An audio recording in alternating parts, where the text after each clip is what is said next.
from the city that never sleeps.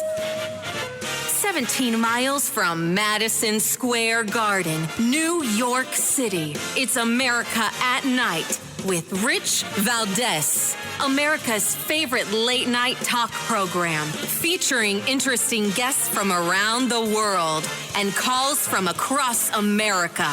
And now, here is your host, Rich Valdez. Hi there, good evening, and what's up, America? I am Rich Valdez, Valdez with an S, at Rich Valdez on all of the social media. If you want to join the conversation, our late-night town hall conversation, live and national, feel free to do so. 833-4-VALDEZ is the phone number, 833, the number 4, and my last name, Valdez. Or you can chime in online on social media, at Rich Valdez. Of course, that's Rich Valdez with an S. And plenty to talk about tonight. I spent the day at Hofstra University at the Talkers 2023 conference in New York. And a big shout out to Michael Harrison, the publisher of Talkers Magazine. It was an event really well put on. Lots of great people, that some that I've known, some that I've only known through reputation, some that I've known, kind of digitally and whatnot, that I've got to see for the first time. It was a really cool event where you have all these great talk radio people all under one roof. That was a lot of fun. So big shout out to them. And we have a pretty cool show for you tonight. It's Friday edition. We're live. We're national. So many of my talk radio colleagues are out hanging out, right? Out and about, having a good time. We're doing the show live and national. And I got to tell you, this is an amazing show, not because you're there and I'm here, but because so many of our friends in talk radio world were complimenting the show. And it was really nice to be with so many great, talented individuals. Anyway, I want to tell you a little bit about what we're going to talk about tonight. We've got the president of Judicial Watch is scheduled to join us a little bit later, Tom Fitton. We're going to talk about the FBI and all the crazy things that are going on there. Plus, Jennifer Hargrave, she's a family law attorney. We're going to talk about what and when, what's the criteria and when is it necessary to implement a prenuptial agreement. And the case in point we're going to use is Jeff Bezos, who gave up half his fortune when he got divorced a couple of years ago and is now thinking of getting married again. But I think this time he's using a prenuptial agreement. So we're going to do that. And Stephen Williford, I don't know if you remember, but years ago he stopped a mass shooting. He's got an amazing story, and he's going to be sharing that with us. Of course, your calls, we're taking your calls live all throughout the evening, 833-4-VALDEZ. Now, I want to remind everybody that in addition to the Talk Radio Conference in New York, Talkers 2023, today is National Donut Day. And on an editorial note, while you're celebrating with donuts, the Air Force has denied the AI drone story that we discussed yesterday, saying that the comments that were being quoted in the article were taken out of context. So take that for what it's worth. Now, here's one that I wanted to get into a little bit, because I didn't even know this was a thing until I saw, I believe it was Congressman Matt Gaetz asking General Milley, the chairman of the Joint Chiefs, in a hearing. He was asking him, what do you know about the drag shows, drag queens performing shows on military bases? Actually, I think it was Lloyd Austin first he asked, and then General Milley. And again, he was dumbfounded. He was like, I don't know anything about that. As far as I know, that's not happening. And he says, well, let me point your attention to this, that. And we played the clip on the show. But today, the Pentagon took action to ban drag shows on military bases after the pressure was put on. And this is just one day before the launch of what many consider Pride Month. Top defense leaders were quietly enforcing a military-wide ban on drag performances. The move became public after Defense Secretary Lloyd Austin and Joint Chiefs Chairman General Milley stopped in to stop a drag show at Nellis Air Force Base, which had been scheduled for Thursday. Isn't that interesting? In enforcing the ban, which stems from a long-standing Defense Department policy that has not always been applied, critics say the Pentagon appears to have acquiesced to Republican pressure in recent months to cancel those performances at military installations. Look at that. I honestly didn't know this was a thing either. This is pretty pervasive stuff that we have drag shows now at military bases. Who would have, as they say in New York, who would have thunk it? Anyway, Republican lawmakers in hearings and letters to the Defense Department have raged over drag shows and diversity programs which they claim hurt recruiting efforts and compromised warfighting. LGBTQ rights groups have slammed the apparent shift from the Pentagon, noting that the United States has a long history of supporting drag shows going back to World War I. Now, this is one I would have said, is that right? Because, again, I don't know much about this, but I mean, I can't. If you know, please let me know. Give us a call, 833-4-VALDEZ. I had no idea that the United States military had hosted or sponsored drag queen performance shows since World War I. Have you ever heard of this? I know that I have not. But that was what was going on today. Now, I want to get to a quick clip of audio. If there's time, I got 3 in mind. I won't have time for 3. But Joy Reid on MSNBC, she made a funny comment. And it's kind of couched in the rest of her commentary. But in effect, she says that Joe Biden is a very effective president. He's really good at his job. He's just very low-key about it. So he's so good at his job, none of us notice. Listen to this. As for Kevin's House Republicans, the 71 MAGA Republicans who voted against the bill are still mad that they didn't get to kick the pores and that Kevin had the audacity to cut a deal with Biden at all. And even this not-so-bright crew can see that he got out-negotiated.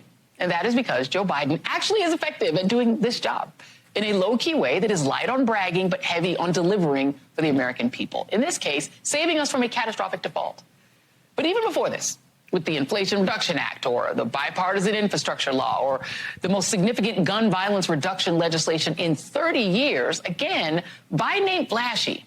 But he has proven time and time again that he can deliver, even when some of us in the media doubt his bipartisan strategy.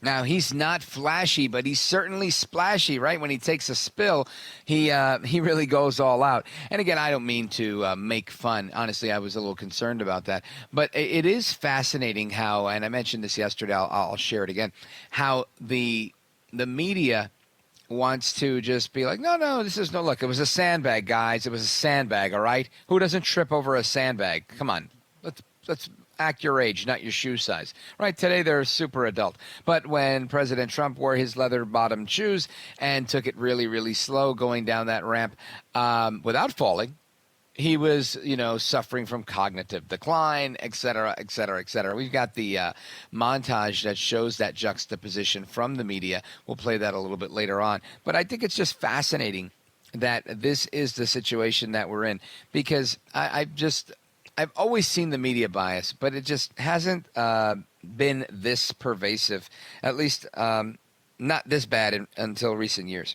Anyway, one more story quickly. The chairman of the Oversight Committee, James Comer, he scored a big win in the fight with the FBI as Christopher Wray has agreed to show top members President Biden's bribery memo, the FBI document that the whistleblower was referencing, saying that it proves that he did, in fact, accept the bribe, something that Senator Grassley has alluded to seeing. And now it looks like a few others of this Oversight Committee have seen it as well. So we're going to talk about the FBI and a little bit more on what they're up to, what they're not up to, and everything else in between with the president of Judicial Watch, Tom Fitton, and we're going to do that straight ahead. Here's our number, 833-4-VALDEZ, 833-4-VALDEZ. This is America at Night with Rich Valdez.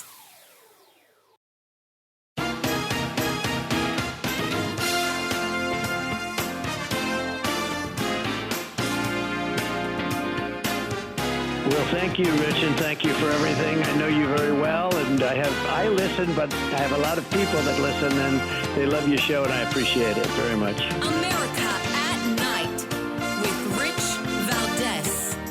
And remember, the Department of Justice has a particular interest in making sure that classified documents stay in the government and are not intentionally taken outside of the government.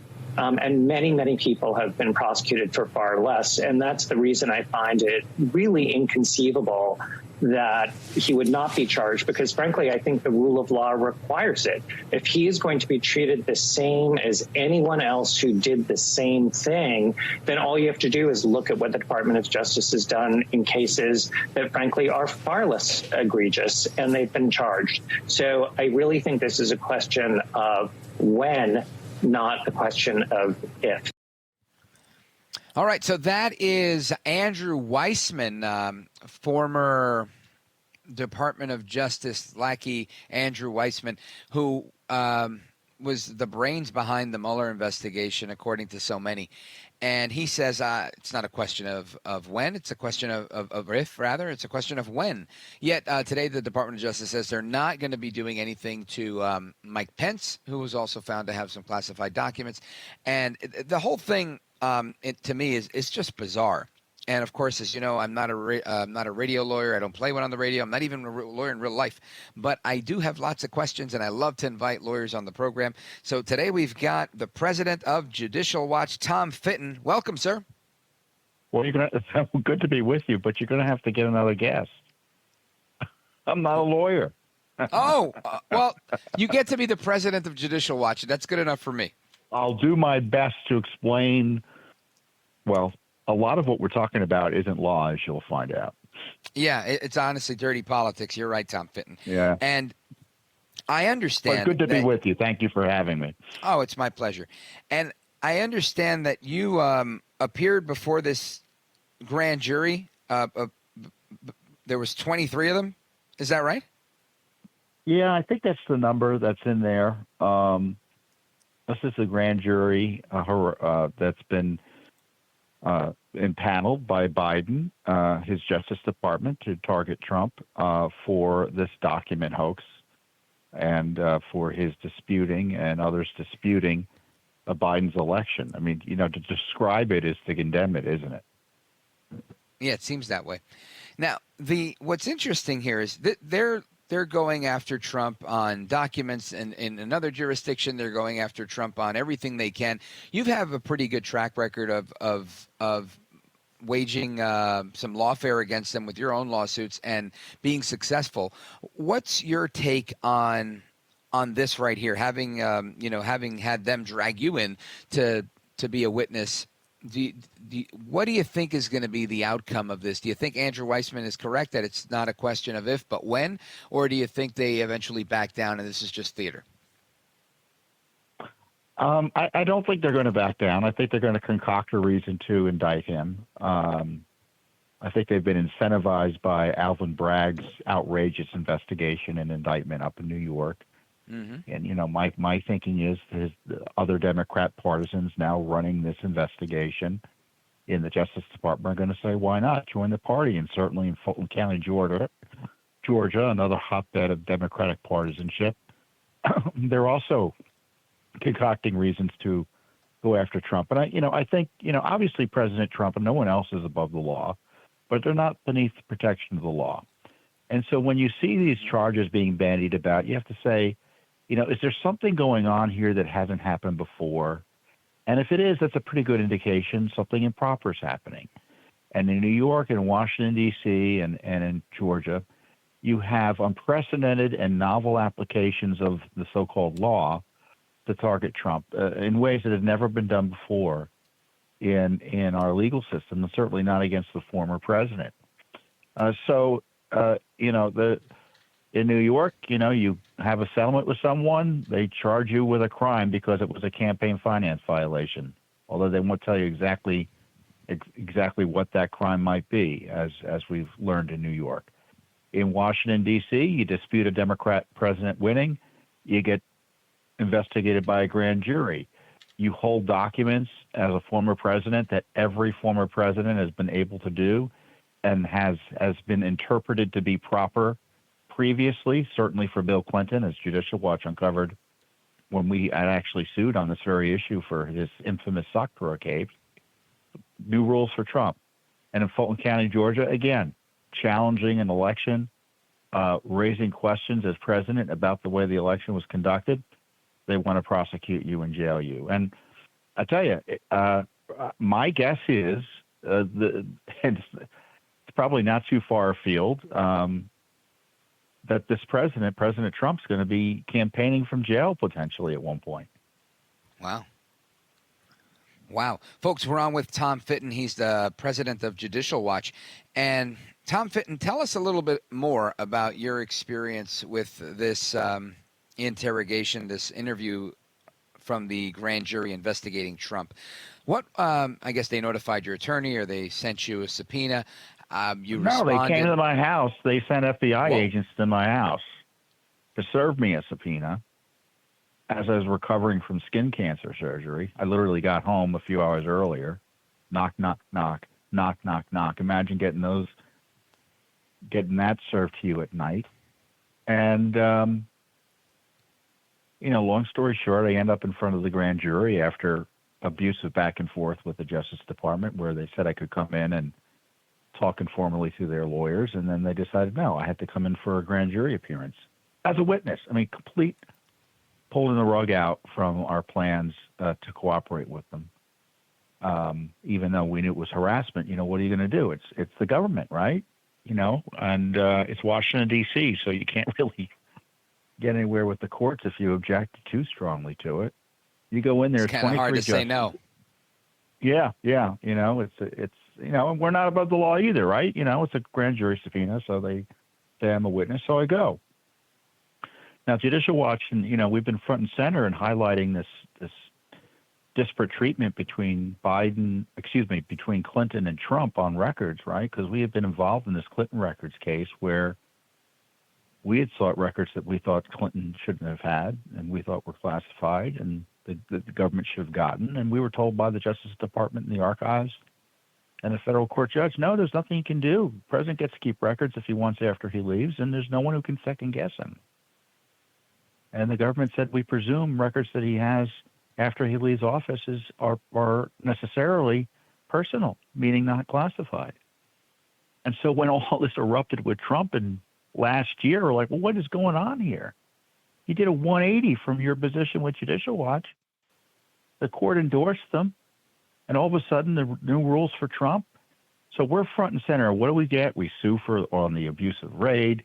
We sue to get access to the subpoena. We sue to highlight the abuse of Trump that, again, is happening. And what do we get for our work as an anti-corruption watchdog group? An abusive subpoena from the Justice Department.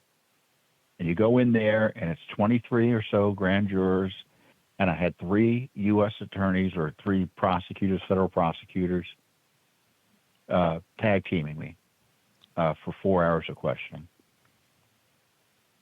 Wow. Now, when we come back, I want you to kind of detail a little bit of what that was like, what they were asking you, and all of that.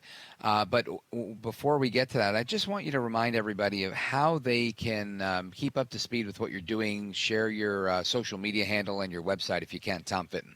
Oh, well, thank you for that. It's judicialwatch.org is our website, judicialwatch.org. We're all over social media under Judicial Watch. And I'm on Twitter at Tom Fitton, and I'm on True Social at Tom Fitton as well. All right, folks, as soon as we're coming back, we're going to be discussing what happened inside this grand jury, what those questions were like. We're on with Tom Fitton, president of Judicial Watch. We're coming straight back. Phone number 833-4-VALDEZ. Don't move a muscle. We'll be right back.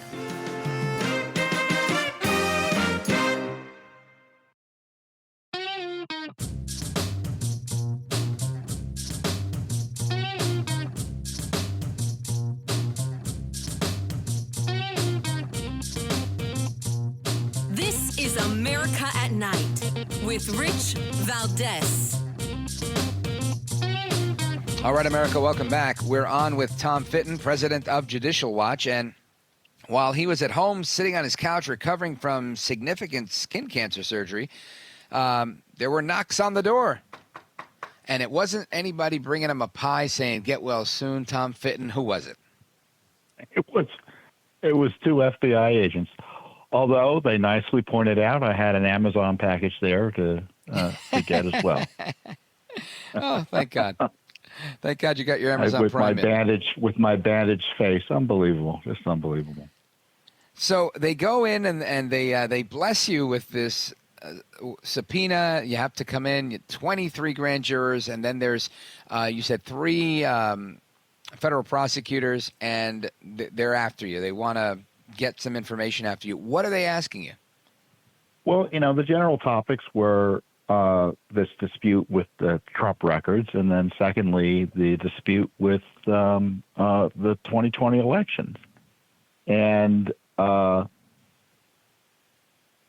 we started arguing about the Clinton Sockdrawer case and electors and, my tweets and what I said to Trump and whether I got phone calls, 2 years earlier. And it was, as I've been saying, it was like being on MSNBC for 4 hours. You go in there thinking, well, maybe there's something I need to be worried about here. Maybe there's a crime. They need my witness testimony. It's important.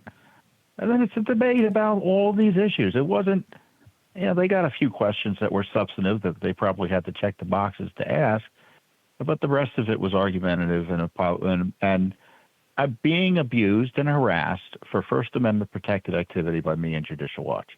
That's what it came down to. It was partisan. It was a fishing expedition. I didn't see that anything substantive was being investigated or should have been investigated. And I'm thinking of these poor grand jurors who are having to listen to me talk for 4 hours about what I had to eat at the White House with Trump during lunch. Oh, that's terrific. So, we laugh in retrospect, but it's awful to go through, and it's really outrageous. And it's one thing to go at MSNBC or to be questioned on a radio show about it. It's another thing to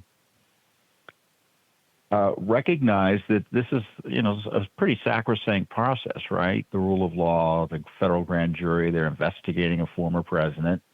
And you go in there and you're like, what is going on here? This is a political fight. And how do you ultimately handle this? I mean, I guess you're telling them the truth. You're there with counsel. Are you there without your attorneys? How does that process look? Oh, well, that's the interesting thing. When you go into a grand jury, they initially said I could go in and make a proffer. And when you make a proffer, you go and you talk to the lawyers and your attorney's there, and they can help manage the discussion and, protect you. But then they decided, no, we want a grand jury, which is it's outrageous that they said you can come in and do a proffer. And then all of a sudden we need you to come in as a witness to the grand jury. And they basically reasserted the subpoena. Unbelievable. And so you go in there in the grand jury room, you're not with your attorney. And if there's an objection or an issue you have to get up and leave and they give you a little time to consult with the attorney. Terrific the way they try to set you up. All right, folks, we're on with Tom Fitton. He's the president of Judicial Watch. I know we have a couple of callers that have questions for Tom Fitton. Let's go to John in Elyria, Ohio, WNIR. John, very quickly, go right ahead. You're on with Tom Fitton and Rich Valdez. Hi, how you doing? The media is reporting that Trump is on tape contradicting his claim that he declassified the documents when he took them. Is that report true or false? Thank you, John. Tom Fitton? Well, I've looked at those stories very closely. The media is reporting, CNN reported that they talked to someone who heard a tape that suggests that Trump may or may not have known that the records were, quote, classified, which doesn't really answer the legal question as to whether they were classified or not. So when you look at these media stories, the more hysterical they are, especially on these records issues, the more you realize that it's a lot of noise signifying nothing in the end. So I think one can fairly stifle some more yawns in the latest iteration of Trump had records. Thank you, John. Now, Tom Fitton, I know you don't have a crystal ball, nor are you a professional handicapper of cases against Trump, but how do you see this one ultimately unfolding? You said you do think they're not going to relent, that they're going to continue to go after him. Do you see an indictment coming out of this? Is this going to be one more indictment against Trump? And do you think it's going to have the same effect if in fact that happens, like, shooting up in the polls with the last indictment? Yeah, I don't know. I mean, I suspect they're going to they want to indict him.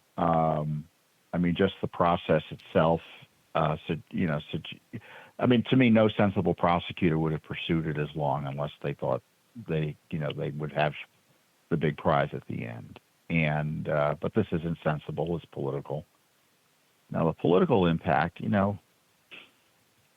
if politicians thought indictments and prosecutions would be helpful, they'd be lined up at the courthouse asking for them. But obviously they're not.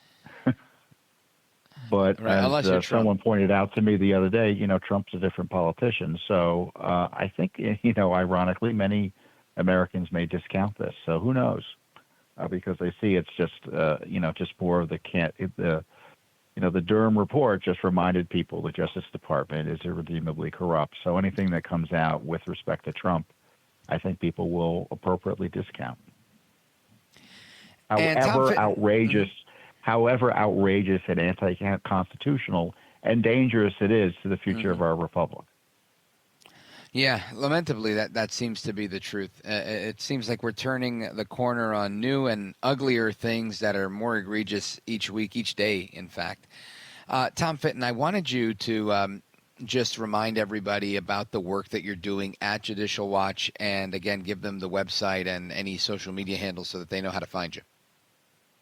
Yeah, so folks know, we sue the bad guys. We sue government to get records. We sue the government when they do things wrong. We represent whistleblowers. We're the #1 government watchdog group in the country. And, without us, a lot of what we know about all these big scandals, you wouldn't know. And you can go and support us at judicialwatch.org, judicialwatch.org. For instance, it took a lot of money to pay for lawyers and to deal with this grand jury craziness. Money we'd rather be spending on lawsuits and fighting the whole government accountable. And I'm online at Tom Fitton on Twitter. And of course, Judicial Watch is all over social media as well. So follow us, join our cause, join our movement, and share the word. All right, folks, you heard it here. Tom Fitton's president of Judicial Watch. Tom Fitton, I want to thank you for joining us and giving us your side of the story. Sorry about what happened to you as you were recovering, but I'm glad you made it through it. You're a patriot, and we appreciate you being here. Thank you. Appreciate it. You bet. Folks, more to come straight ahead. Your calls and more. The phone number is 833-4-VALDEZ, 833-4-VALDEZ. This is America at Night with Rich Valdez. Call now, 833-4-VALDEZ. That's 833-482-5337. 833-4-VALDEZ. That's Valdez with an S.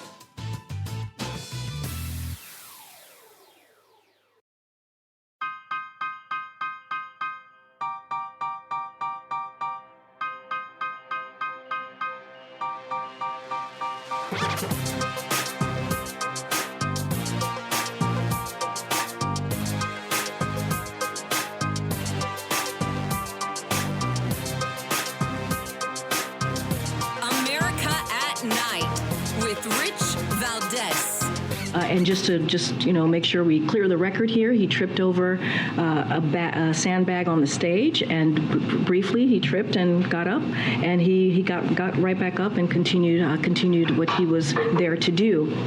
He did not. There was no need for the doctor to see him as it was related to the fall, and he's doing fine. Some of you saw him last night when he returned, getting off of Marine One on the South Lawn. He spoke to this, so I would refer you back to his comments, and so I'll just leave it there. All right, so that's White House Press Secretary Karine Jean-Pierre, and KJP says what you just heard. No, listen, he just tripped, he got sandbagged, as he said.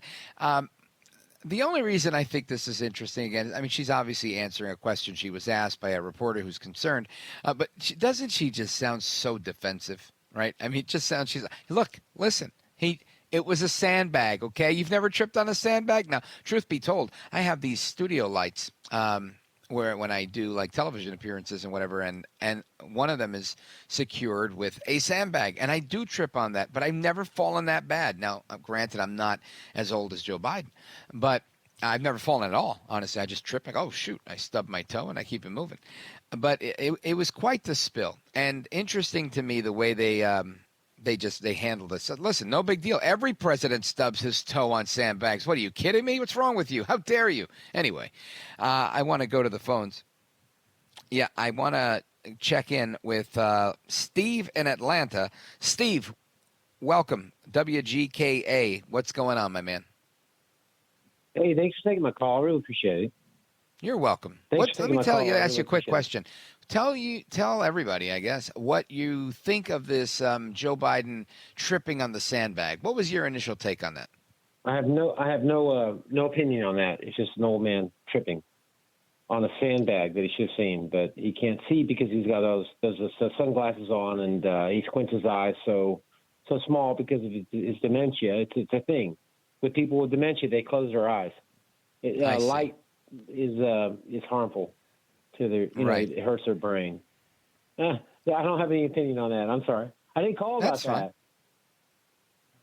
What's on your mind?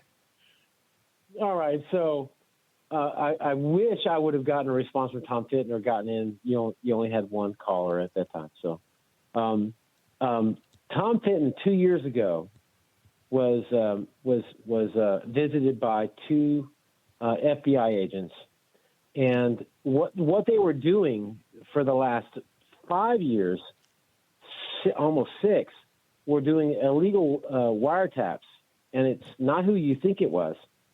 It was actually the DHS, Department of Homeland Security. They have a lot more leeway. They don't have to go through.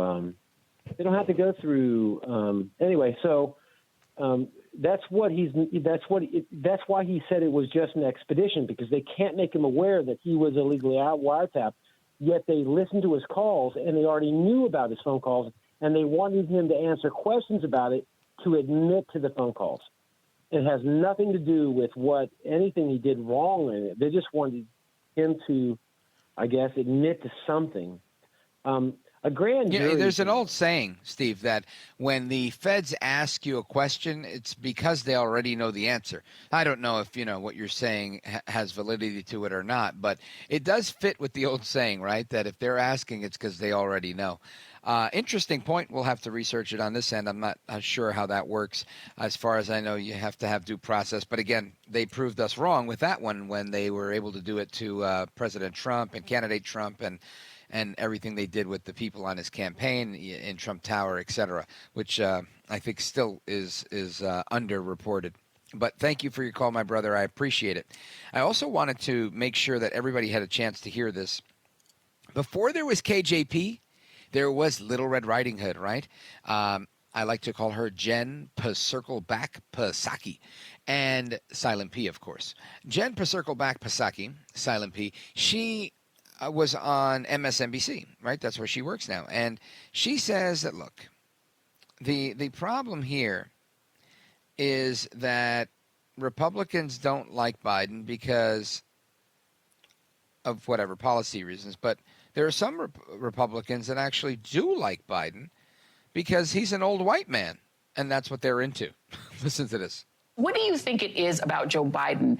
Is he so enraging to the right because he is so normal? What do you think it is about him that drives them nuts? Well, if you look back, Joy, to 2020, they were trying to figure out how to take him out. They can't make him extreme. Yeah. They can't really make him offensive. I mean, one, he's a white man who's older, so he is comfortable to many in their base. The many in their base. But I think also they have underestimated him at many times, as you just said, as many people have. That's not necessarily a disadvantage to Joe Biden. I mean, I worked for him for a year and a half. He's always been underestimated. He's got a little bit of a chip on his shoulder because of that. That can serve you well. But I think they're trying to throw a lot of spaghetti up at the wall to try to take him down. And so far, they haven't quite figured it out. That's why when you talk to Republican strategists back in 2020, they would say, we don't really want it to be Joe Biden. Because people aren't freaked out by him. So Joe Biden, because he's an old white man, he's many people in the Republican base are comfortable with Joe Biden. I got to tell you, that's one that I haven't heard before. But I have to say, Jen Psaki seems to be the one to me that's throwing up the spaghetti, right? When you start saying things like that, like certain the Republican base, certain members of the Republican base are comfortable with Joe Biden because he's an older white man. I mean, are you really running away from every policy debate that's there, or just is that just how I see it? Because to me, it sounds like they're asking her one question, she's giving an answer to something else that seems to always end with it's the old white man's fault. And I personally, I'm tired of this response. I really am. Come up with something better. Go back to pay your fair share and, preaching communism, because at least that's better and more fun to debate than this whole, well, it's because it's old white men, and old white men.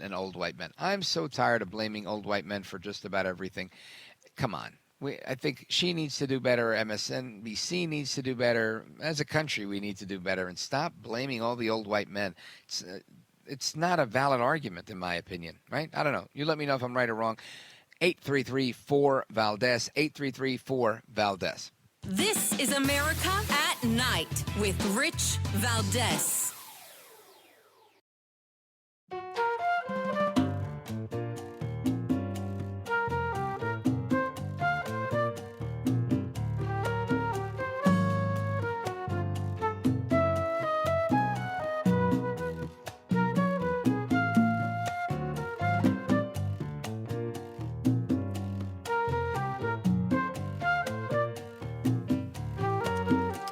All right, America, welcome back. We're going to go to your calls right now.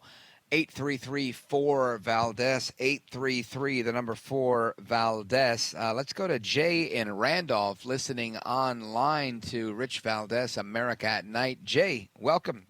You're on with Rich Valdez. Go right ahead. Hey, thanks for taking my call. You bet.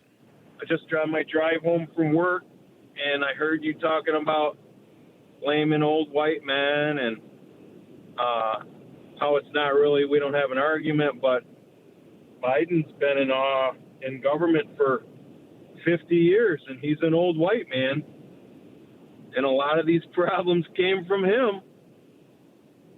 I mean, I get what you're saying, but... Yeah, but that would be more, I think, a problem of somebody who's a dinosaur in government who's, been in government and never really had a job outside of government. Because Trump's an old white man, and I don't think we could blame him for everything because he's old and he's white.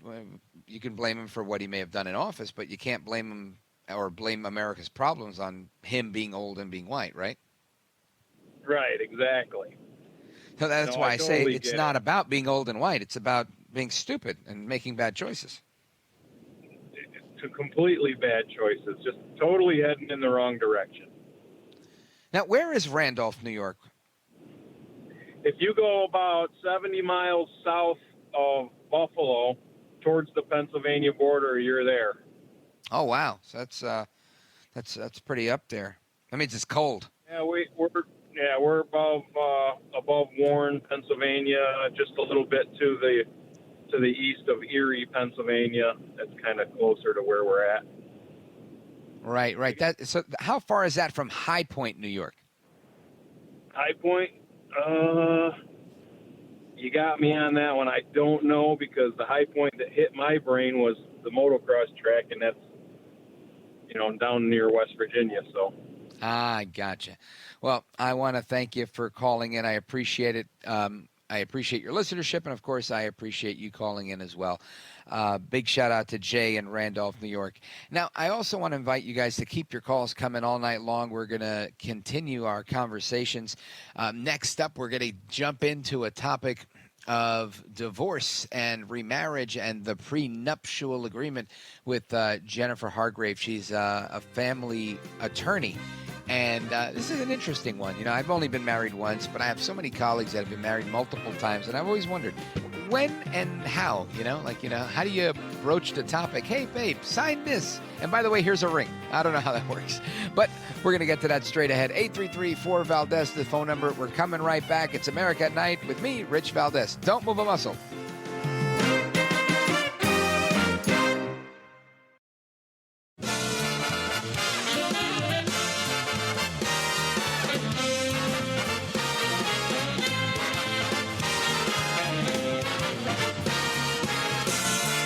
Live from the city that never sleeps.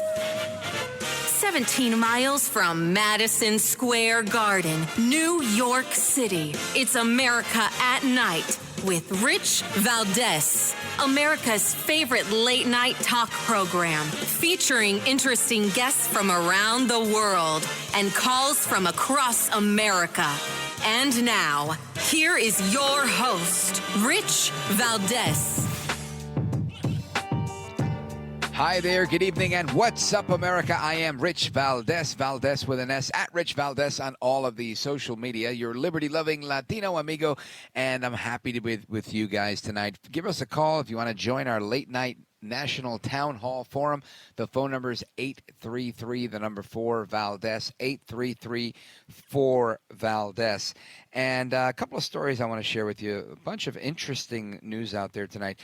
Some Chinese spies disguised as tourists tried to enter a U.S. military base. We'll get to a little bit more on that at the top of the next hour when we go through open phones. Then Kroger paid some of its employees bonuses and then asked for those bonuses back. We'll get to that in the next hour as well. And here's an interesting one.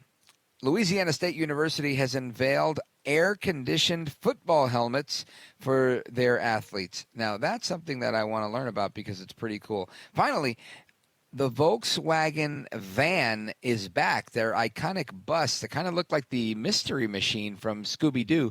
Well, that's coming back, and they're bringing it back as an electric vehicle. So I don't know how that's going to work. If you're going to go long distances, I guess they'll have to do a lot of pit stops, but that's the case. Now, in other news, you've got Al Pacino, Scarface himself, the Godfather. He is 83 years old, and he's now expecting baby number 4. Now, his children range from 33 years old to newborn.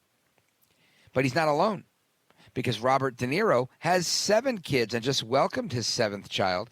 His children range from 46 years old, that's a year older than me, to newborn. And De Niro is 79. So he's got him beat on kids, and he's 4 years younger than Al Pacino. De Niro, I believe, is married, and Al Pacino is expecting baby number 4 with his girlfriend. Now, speaking of girlfriends, this is an interesting one here.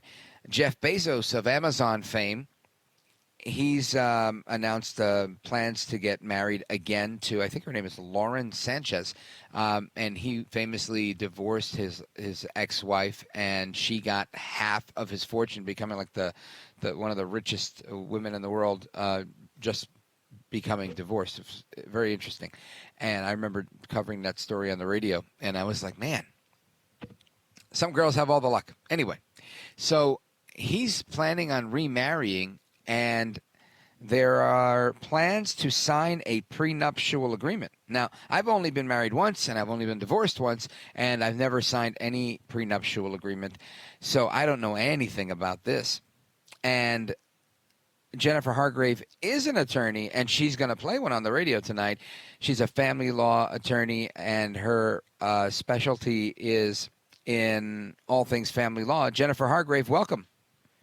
Hi, thank you for having me. Oh, it's my pleasure. I say that because, A, because you are an attorney, but B, because the last guest, I thought he was an attorney, and the president of Judicial Watch, and I said, I'm not an attorney, nor do I play one on the radio, but he is. And he's like, no, I'm not one either. And I was like, oh, boy, that's funny. So Jennifer Hargrave really is an attorney, and I wanted to talk about this because while I don't really care what Jeff Bezos does, I do think this is an interesting topic. And I guess the question is, are prenuptial agreements strictly a necessity for rich people, or should regular people consider these if they're, if they have some, any type of assets at all?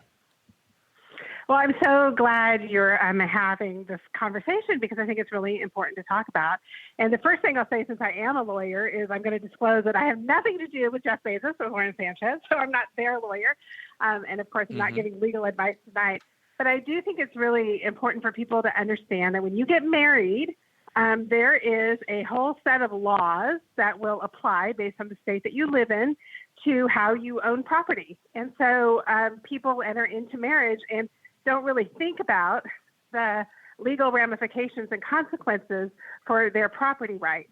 And what a premarital agreement does is it allows a couple to define their rights, right? It's not just a blanket, one size fits all, whatever the state says is what we're going to do, but it really gives them an opportunity to, custom tailor the provisions that will apply to how they're going to handle their property during the marriage.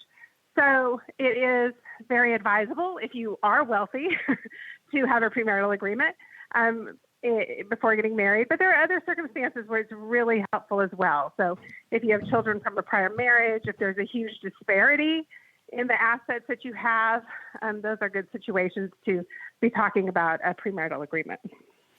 Now, you're saying a huge disparity, like let's say I own a boat and a home in Miami and a home in New Jersey and some other property in New York. I'm not wealthy by any means, but if I have those things and I'm getting married to somebody who doesn't own a home, then because there's a disparity there, I should protect myself on the way in. Yeah, absolutely. And really the party who's the spouse is coming into the marriage, if they don't have any assets, there's a huge imbalance, and it can really be a very constructive process. I mean, I think the typical way premarital agreements are done is, the party with money goes to the lawyer, hires a lawyer, drafts this document, and throws it at the other side and says, "Here, sign this."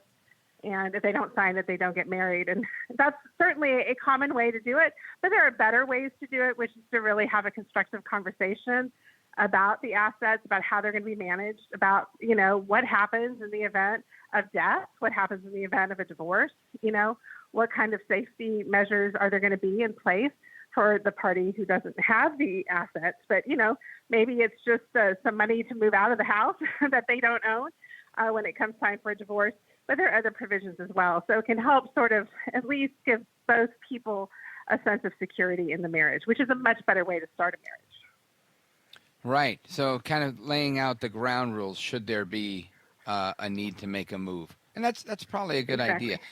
I can tell you that as you were saying that, in my head, I'm divorced, and I'm thinking the only issues I had when I was getting divorced would have been like the parenting agreement, parenting contract type of thing, where I wanted to maintain that lifestyle that my children had. And I don't mean financial, but I meant like upbringing, going to church, that type of thing. Sure. I wanted that in stone.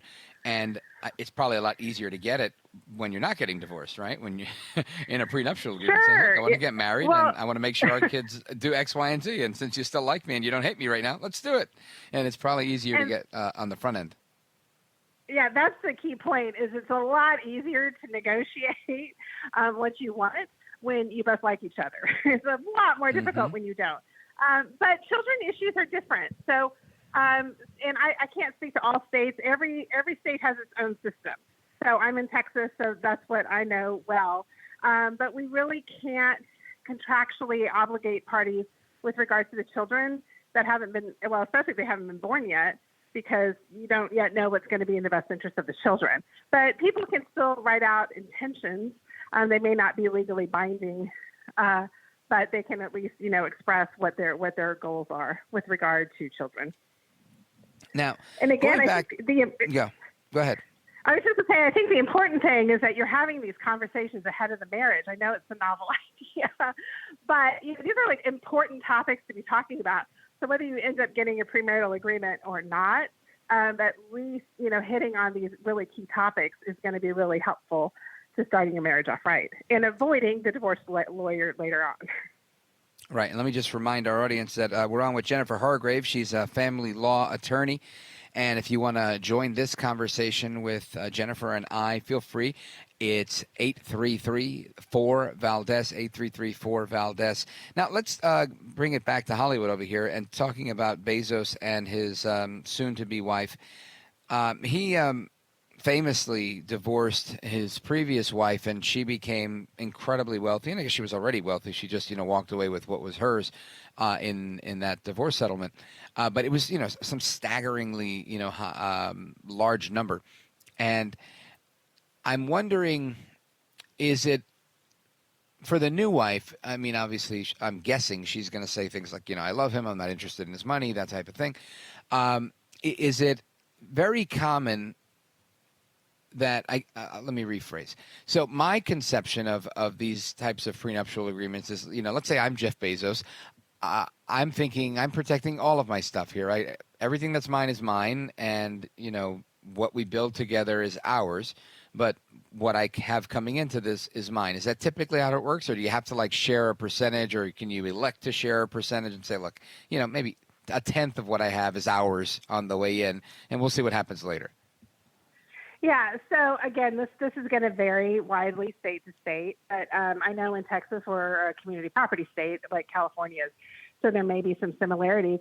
But typically what you earn during the marriage is community property, or in other states may be called marital property, and so there's going to be some equitable division of the marital estate of what you earn. So the first Mrs. Bezos was, of course, part of building the Amazon empire.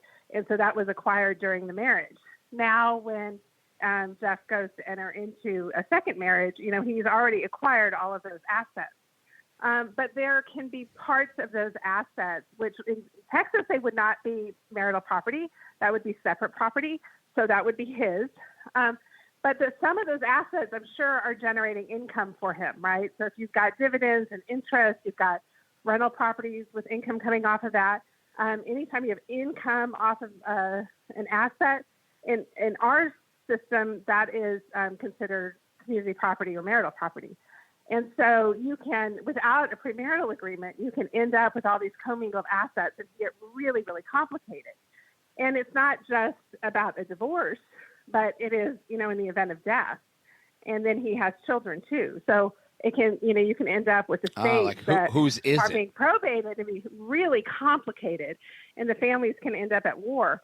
And so that's why it's really critical when you have assets, especially income-producing type assets, in our state, that you do consider a premarital agreement. Otherwise, it just gets really, really messy. Right.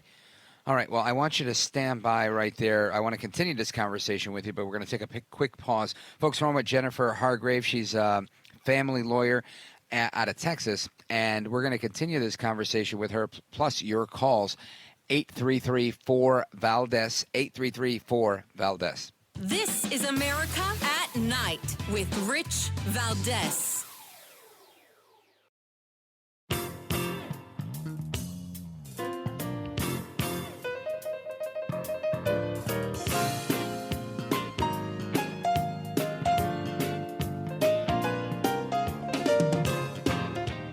This is America at Night with Rich Valdez.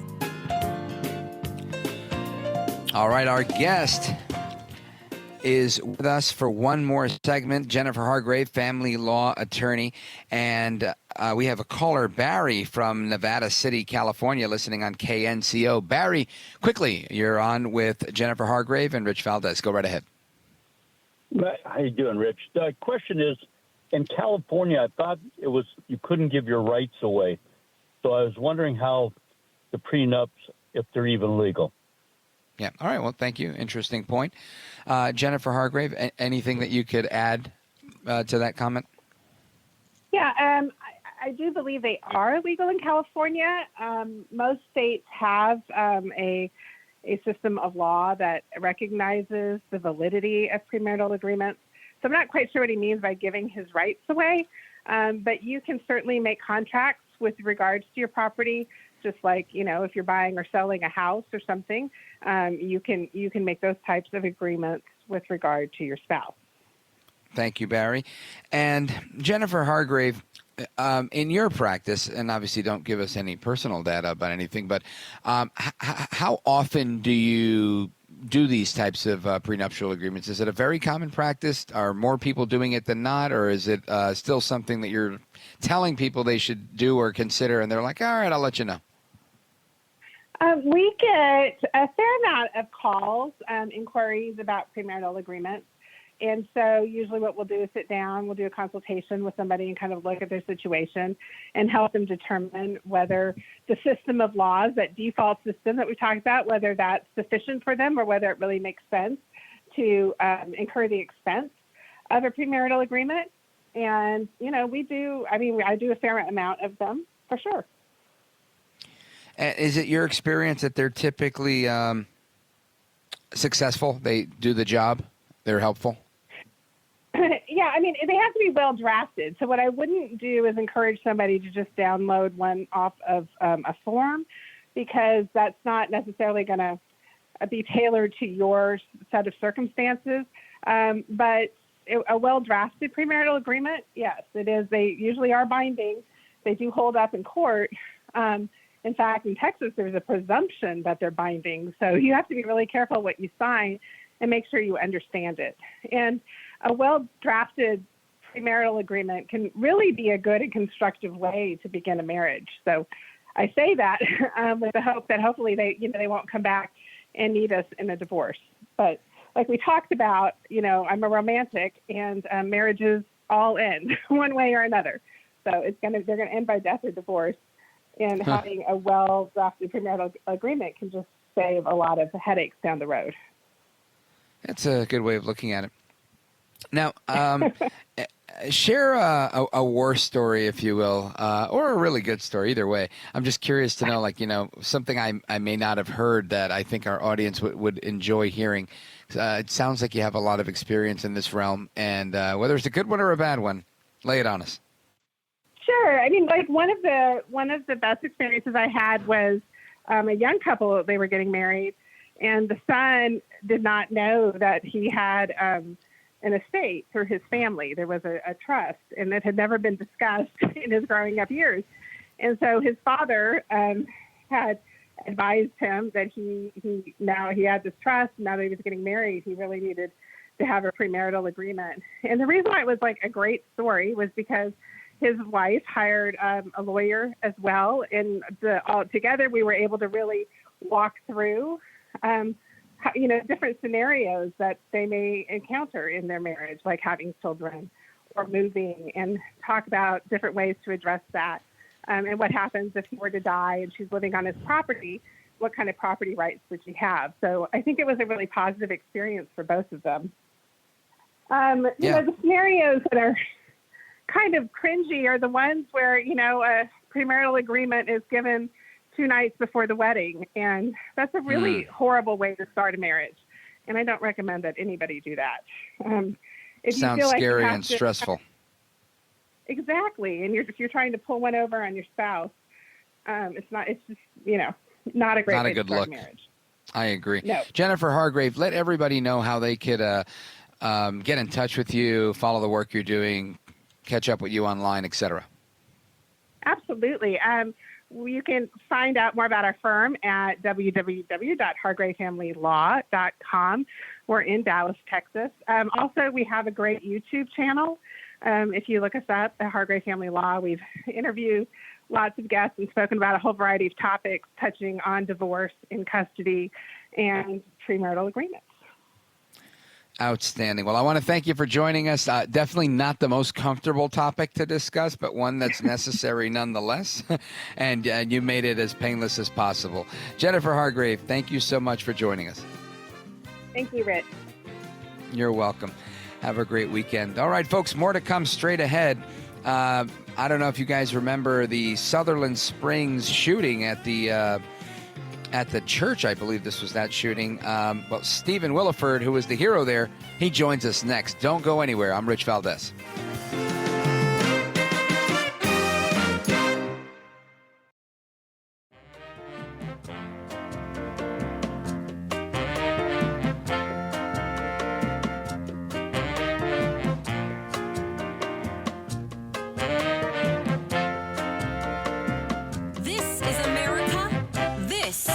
Night.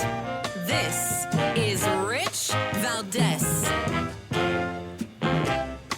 All right, America, welcome back. The other night, we were talking about a story about the Bureau of Alcohol, Tobacco, and Firearms making some announcements, and there was all this controversy over, people with medical marijuana ID cards and pot users in general, calling into question whether they would be able to purchase firearms. And my initial reaction to that was, when they started to legalize marijuana in different states, that was the first thing I thought was, if you get one of those ID cards where you're allowed to go to the dispensary and purchase your marijuana, for me, that seemed like the gateway drug that the government would use, because they're addicted to power, to say, oh, well, you've got this and you've got that, and this is why you're not going to be able to purchase a firearm, infringing on somebody's Second Amendment rights. And Nothing happened initially, but it seems to be that's the direction they want to go in now. At least that's my understanding of it, and we're going to get a better understanding of it in a moment with our guest. He's from Gun Owners of America, and he's got a brand new book that I would recommend you reading. Buy a couple of copies, one for yourself and one to give away. It's called A Town Called Sutherland Springs, Faith and Heroism Through Tragedy. And I know it's quite a story because I remember when this all occurred and I saw the news reports of it. But Stephen Williford is our guest. Stephen Williford, welcome. Thanks for having me on your show. It's great to be here tonight. Thank you, sir. I appreciate you joining us. So let's first, I guess, talk about the book and really your story overall. I think it's a riveting story of just life and how life unfolded that day for you and the heroism that went along with it. So tell us a little bit about the story and I guess the namesake of the book. Well, Sutherland Springs, Texas is a little bitty small town in south central Texas. We're under 600 total population, and I'm fourth generation in that town. And when the book's subtitle about heroism, it's not necessarily about me. It's about my whole town. It's about the people that were in the church. A guy came in and started shooting up the church and started murdering people. And I was made aware of it by my daughter. I ran to my safe. I grabbed my AR-15 and ran across the street barefoot and confronted a shooter that had on Class 3 body armor, ballistic bulletproof helmet, and I had a shootout with him. And he hit the truck in front of me. I ran behind the truck for cover. He hit the truck in front of me, shattered the windshield of the car behind me, and he hit the house behind me. I was able to put 6 out of 6 rounds on him. He got in his vehicle, slammed the door, and took 2 rounds through the side window. I put one, broke across his forehead. He accelerated, turned the corner, and was running away as fast as he could. And I put one through the back windshield, and it went through the driver's side seat, hit him right at the left shoulder blade. But again, he had on Class 3 body armor and ballistic bulletproof helmet. He topped the hill. I flagged down a vehicle, and we chased him 11.6 miles, and in the end, he committed suicide. And I'm okay with that. And me too. And so to get the story straight, you live across the street from the church. Your daughter was at the church, calls her dad for help. You come to the rescue, and she was in the house with me, and she heard the shooting and made me aware of it. And I ran across the street and confronted the shooter. And there were heroes in the church. There were heroes that came to save the church. There were all kinds of heroic deeds that day, and I was just one of them. Again, it was a horrible, horrible day in Sutherland Springs, but this community is like Mayberry, USA. We love each other. We grew up together. We know each other, and we struggle together. And it is just an honor to be part of Sutherland Springs. Now, Stephen Williford, how do you respond when someone tells you that, AR-15, it's a weapon of war, and this isn't something that anybody should have? What is it that you're hunting if you have an AR-15? Nobody should have an AR-15 unless they're looking to hunt people. And that is actually so untrue. First off, he had on Class 3 body armor, bulletproof helmet. Had I had anything other than an AR-15, if I had run across the street with a 9mm pistol in my hand, I would have been in trouble, because he had an AR and multiple pistols too, all of them loaded. He had already dropped 15, 30-round magazines in and around the church. I would have been outgunned had I not had something to be able to fight back with. And as far as this thing with them trying to stop people that use marijuana, from buying guns. How about alcohol? You know, I mean, if they're going to make it legal, then you have the right to defend yourself. You know, and if your state makes marijuana legal, then you still should have the right to be able to defend yourself. You should be able to have the right to defend your family, your neighborhood, and your country, even against a tyrannical government. Make no mistake, the worst mass murderers there are in this world is governments gone rogue. And that's what the Second Amendment was about. And, you know, Hunter Biden right now, it's funny that Hunter Biden they're talking about indicting him for lying on a form because he was addicted to crack cocaine at the time when he bought a gun and he lied on the form. And Hunter Biden's using the Bruin decision and the Heller decision to fight that in court. And isn't that ridiculous? And so they want to use the Second Amendment when it comes to them, but they don't want us using the Second Amendment when it comes to us. And, now, you know, I want to pause right there, Stephen Williford, if you don't mind. I just want to remind everybody we're on with Stephen Williford, Gun Owners of America. He's the author of the book. You don't want to miss this book. It's A Town Called Sutherland Springs, Faith and Heroism Through Tragedy.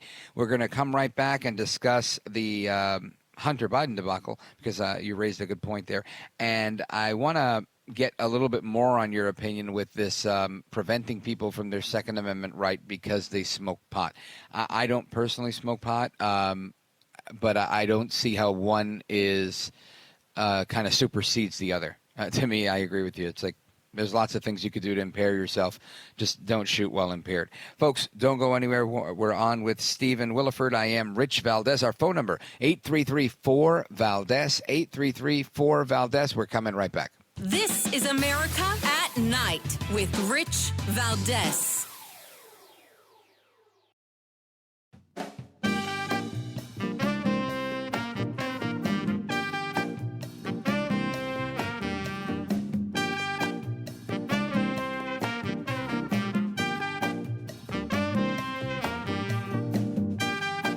America at Night with Rich Valdez. All right, America, welcome back. It's Rich Valdez. Our guest is Stephen Williford. He's from Gun Owners of America, and he's also a native of Sutherland Springs, Texas. As you'll recall, that was the site of a mass shooting in 2017, and he outlines this in his book, A Town Called Sutherland Springs, Faith and Heroism Through Tragedy, and that's by Stephen Williford. Stephen, you shared with us and are sharing with us this riveting story of how you tried to help the people in your community and how they rose to this challenge, and they were all heroes, to deal with something that was horrible, right? This crazy mass murderer wearing ballistic, bulletproof armor. And it's a nightmare, right? I think people think about it, they hear about it in the news. It's not something that they think that they'll go through, but yet you went through it. What, and I know you wrote about this in the book, but tell us, I guess, what part of the book hits closest to home for you? Well, in the book, we do basically a eulogy for the people that were lost. We asked their family members, and we interviewed them what the family members wanted the rest of the world to know about their loved one that died at the church. And so we did interviews with them, and I'm co-author of it. My daughter wrote it, and with my stories and stuff. So my daughter Rachel Howe is co-author of the book, and we did a lot of interviews, and it was so heart-wrenching to go through this and to realize. So you get to know these people and who they were in the book, and we don't ever want anyone to forget who they were. And that was the part of the book that really hits home for me. You know, it puts names and faces to these people. these neighbors and friends of ours. And again, I'm fourth generation on the same property in Sutherland Springs, and all three of my children are building houses on the property, and all 8 of my grandchildren now are living on the property. And so Sutherland Springs is my home, and it was attacked that day.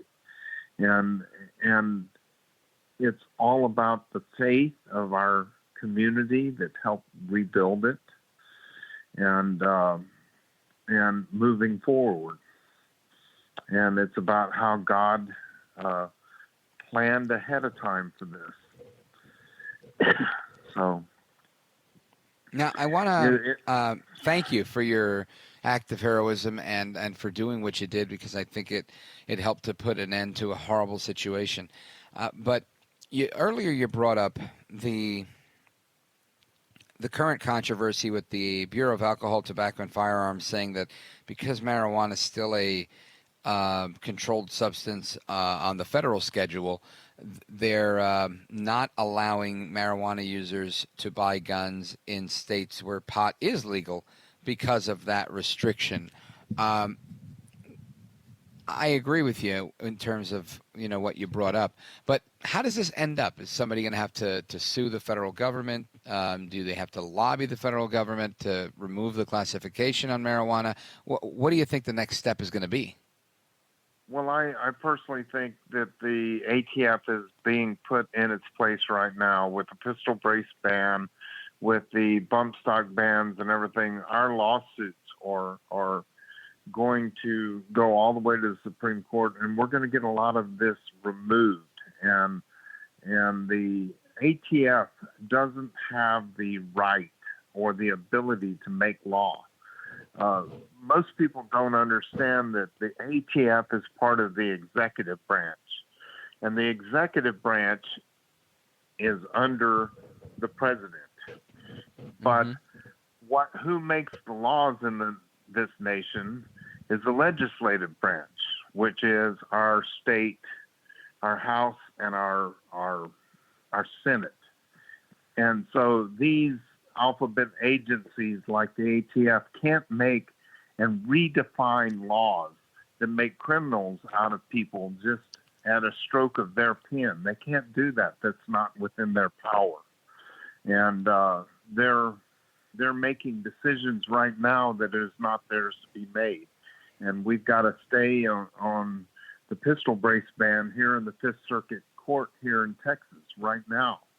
And again, that works with we have overturned the bump stock ban in the Fifth and in the Sixth Circuit Court here in Texas and Tennessee and that area with the Sixth Circuit. And we're fighting these fights all the way to the Supreme Court.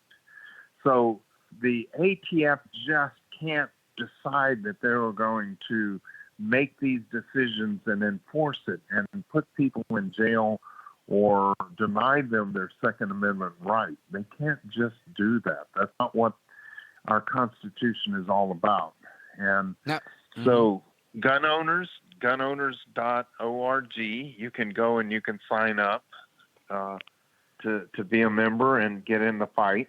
And just so you and your audience know, I'm not necessarily for making marijuana illegal or any other drug illegal. I'm not for that necessarily. But if your state says that it's legal, and for whatever reason it is not legal here in Texas still, but if your state makes it legal to own or to use marijuana for recreational use and stuff, then, that shouldn't have any bearing on your right to bear arms any more than alcohol does. And in so many ways, alcohol kills more people with drunk driving and destroys family than marijuana does. So why can it be okay to own a gun if you drink alcohol? Buy a beer, right? To buy a beer. And now all of a sudden, because you smoked a joint last week or something, oh, we can't let you own a gun to defend yourself.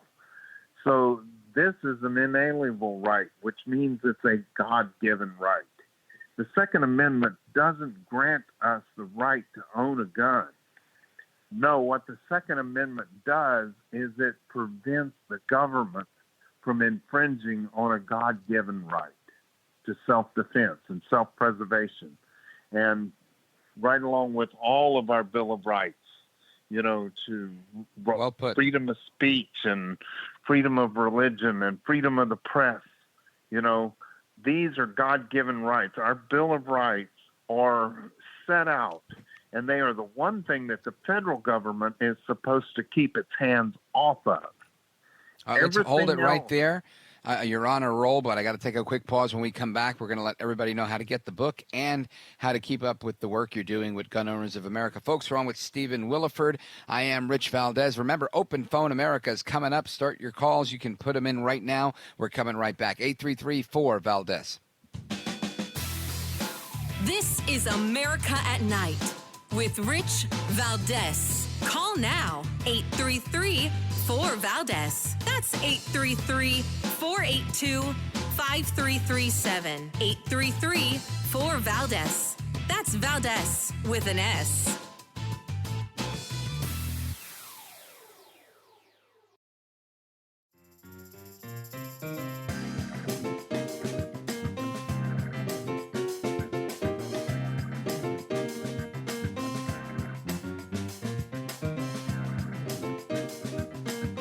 America at Night with Rich Valdez. All right, America, welcome back. Our guest is Stephen Williford. He's with Gun Owners of America, and he wrote about his own harrowing tale where he took on a shooter in a church, a mass shooter who was murdering people at the church across the street from his home in Sutherland Springs, Texas. He's written a book about it. It's called A Town Called Sutherland Springs, Faith and Heroism Through Tragedy. I recommend getting the book. You can get it wherever you get books, and get a copy for yourself, a copy to give away. It's a really riveting story. Stephen Williford, let everybody know where you recommend they get this book and how they can follow you on social media or your website. Go to Amazon.com. Amazon.com will have the book, and just type in for the search A Town Called Sutherland Springs. And you can find me at thebarefootdefender.com, and that's my personal website. You can also find a link at The Barefoot Defender to the book. And please go to gunowners.org and sign up to be a member. It's only $25 for a year's membership. You can sign up, and this latest thing that happened said that all, with the pistol brace, said that any member of GOA is exempt from it until it figures out in the court. Stephen Williford, we got to leave it right there. Thank you for being on with us tonight. Godspeed to you. And folks, get a copy of the book, A Town Called Sutherland Springs, Faith and Heroism Through Tragedy. God bless you, my brother. Folks, stick around. Open Phone America's coming up right now.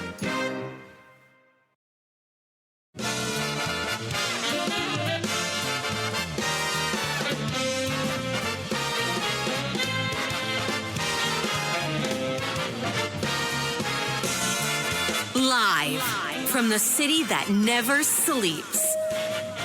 17 miles from Madison Square Garden, New York City. It's America at Night with Rich Valdez. America's favorite late-night talk program featuring interesting guests from around the world and calls from across America.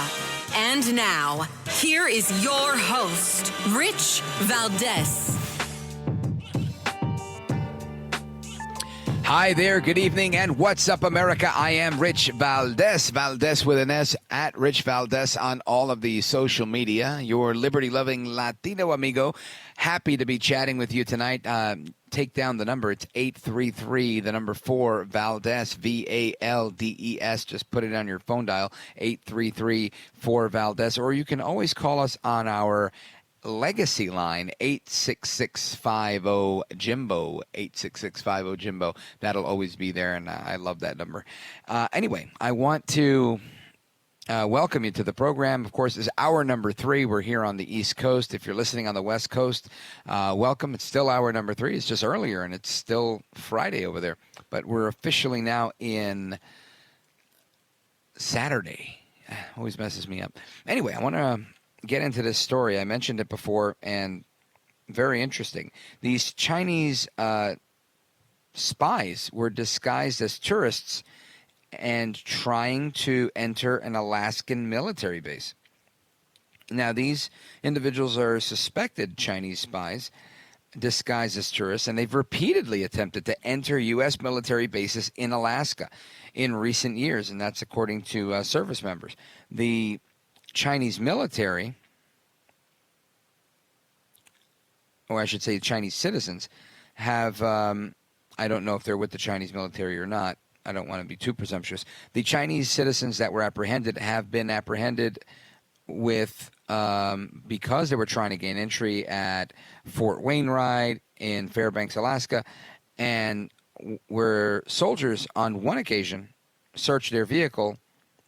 Next time they came around, they blew past the checkpoint, and they found a drone inside the car once they did, catch up and check the car out. So that was according to some troops who spoke with USA Today. This is being reported in the New York Post as well. So interesting stuff here. Now, the story goes on.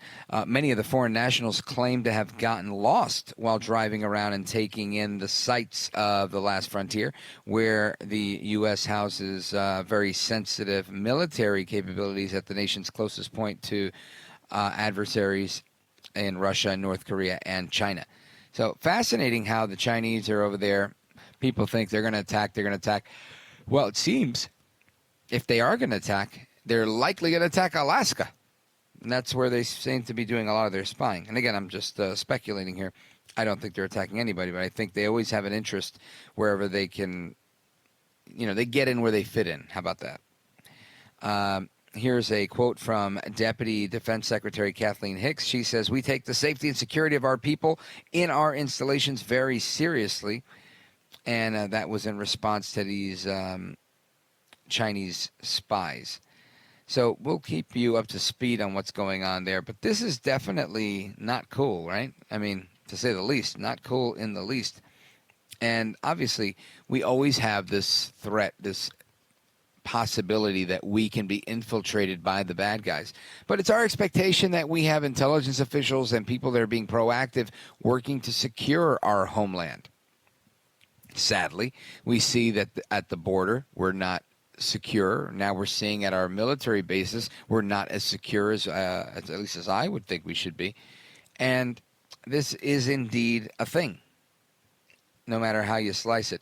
Now, of course, this news comes at a time where we've got a lot of tension between Russia, Ukraine, China's aggression towards Taiwan, and a whole lot of things that keep happening in the South China Sea as well.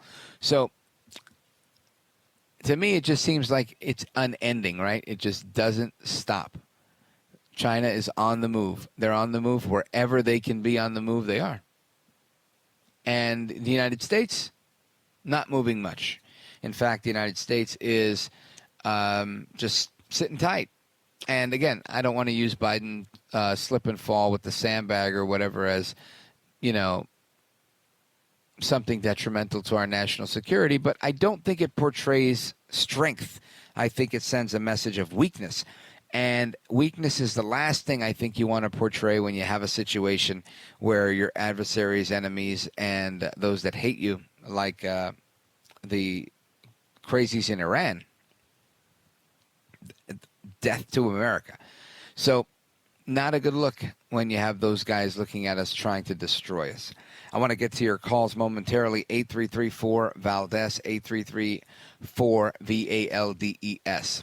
But first, I want to play you this short montage of it's a mashup of the reaction to Trump walking down that ramp at a outdoor graduation during his term, and President Biden doing his slip and fall, and then being, helped up and walking off as well.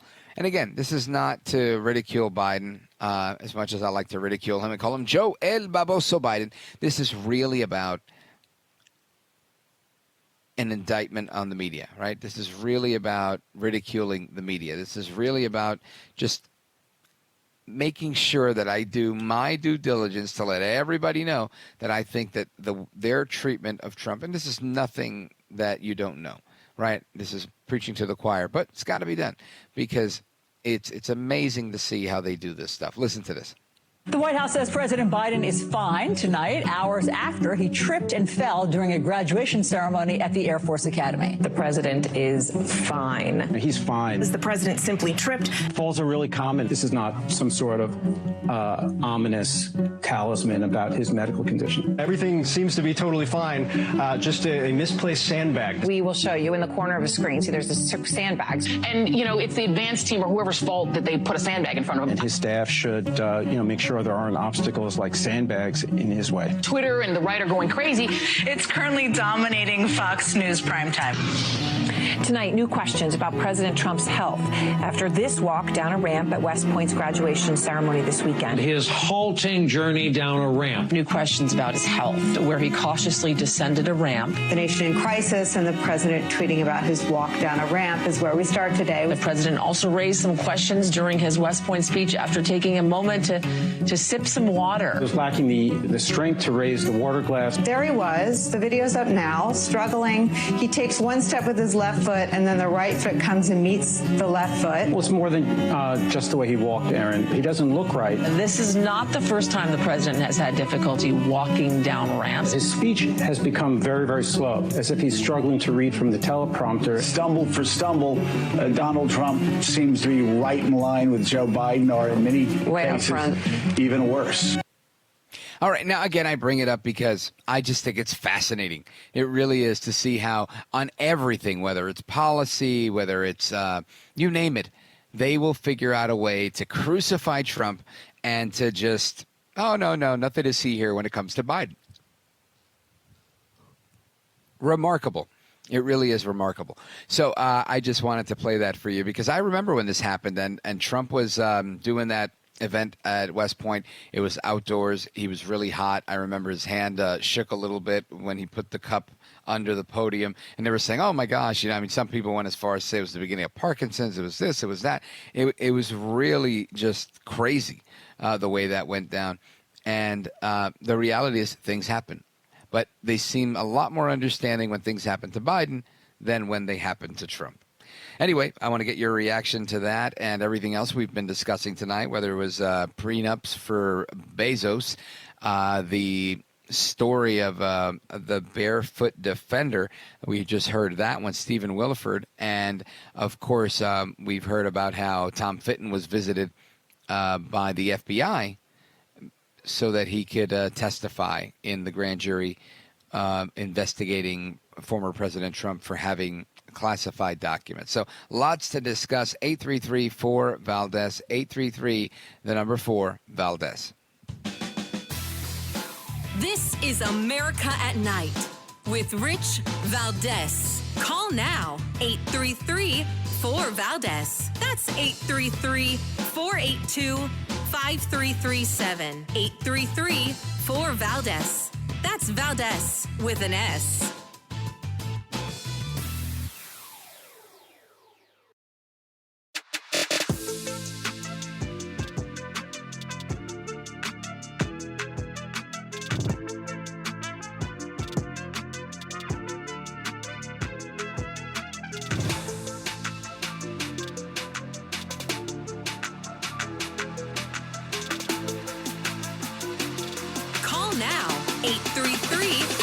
Valdez. That's 833-482-5337. 833-4-VALDEZ. That's Valdez with an S. All right, welcome back. We're going to get to your calls right now. Let's go to Frank in Evergreen, Montana, KOFI. Frank, thanks for calling in, my brother. What's going on tonight? Oh, a couple things. And first off, I want to start off with head concussions and how it affects your balance. Some people get vertigo from when these little ear rocks in your inner ear called calcium carbonate crystals dislodge and go into your ear canal, and your center of gravity gets into kind of a spin, and it feels like when you sit down or go to bed, the whole room is spinning. And I just want to chime in there. Now, and I think you're 100% right here. And this is why I make fun of Biden, but not a lot, right? I don't go too hard on him because I know that he had open brain surgery for some sort of encephalopathy or encephalitis that he had a long time ago, and due to an aneurysm. And you're right. When that happens, some of the effects of that mimic that of vertigo, where you may lose your balance. And I only know this because my dad had a traumatic brain injury, and he had some of those same symptoms. And it's the long pauses. In effect, this is just like the early onset of dementia. It's a similar thing. Doesn't mean he doesn't have it. Just means that he has it all the time because of a brain surgery. So I think that's a very good point.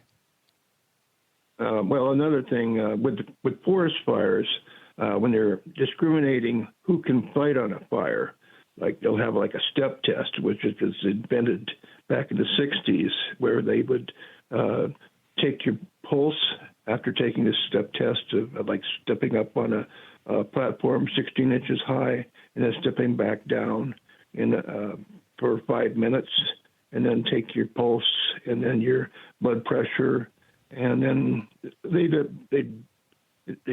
have statistics of all these employees in the Forest Service up to the age of 40, and they would pretty much get their age, sex, weight, height, and work on those figures. And the leaders of the hotshot crews had to retire at the age of 40.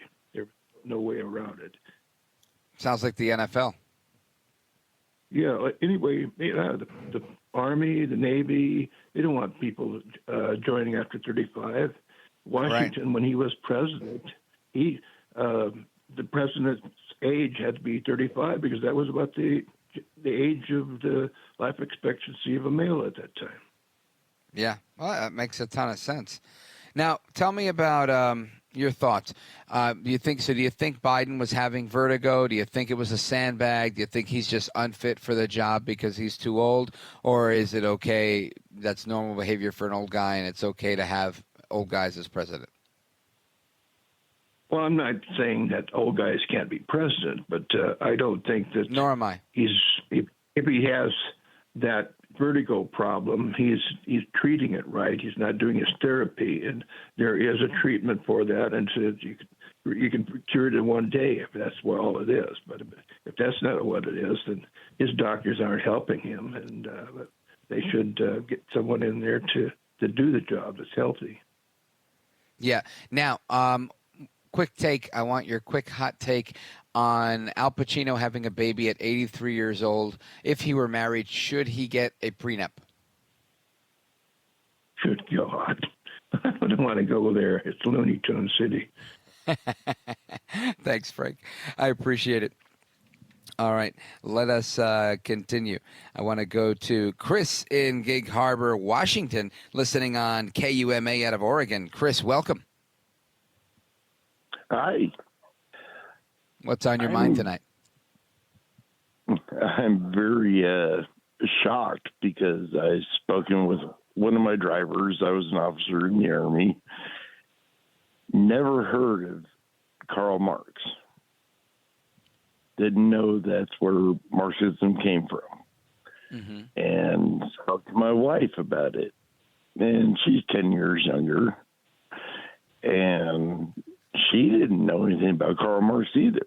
And it surprises me that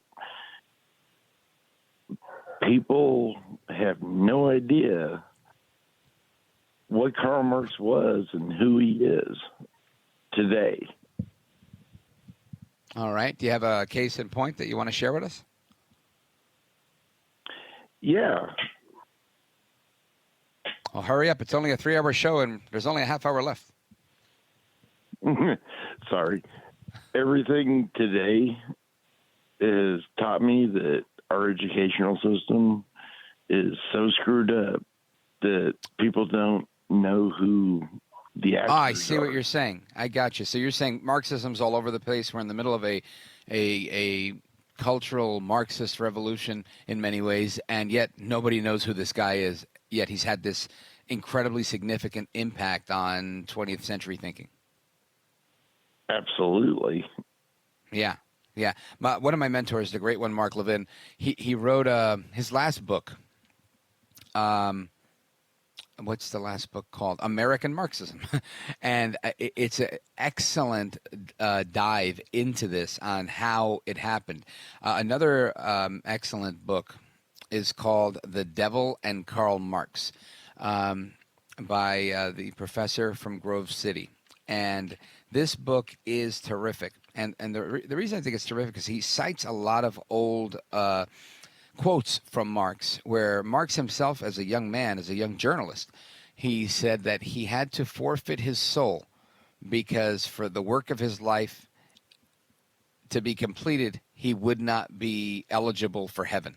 Right? Just interesting things that Marx himself said, which I find, fascinating. And it's interesting to me because oftentimes people will say, well, no, it's an economic system. This has nothing to do with anything. If it didn't have anything to do with anything, then why would Marx talk about it, right? Why did he bring up forfeiting one's soul, right? It was him who brought these things up, not me. So I think you're on to an excellent point. We have to know what we're talking about. And you're right.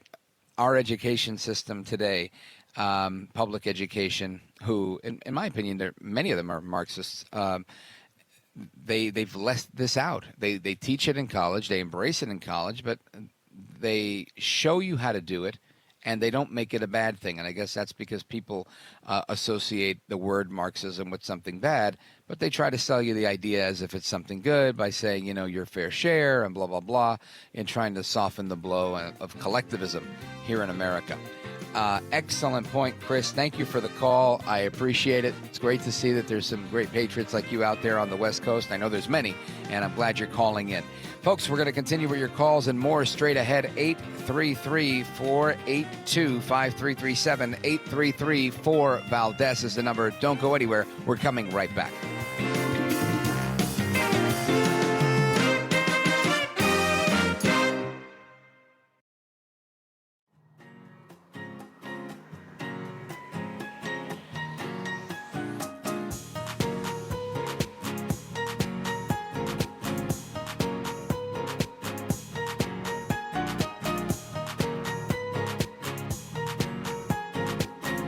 Call now, 833-4-VALDEZ. That's 833-482-5337. 833-4-VALDEZ. That's Valdez with an S.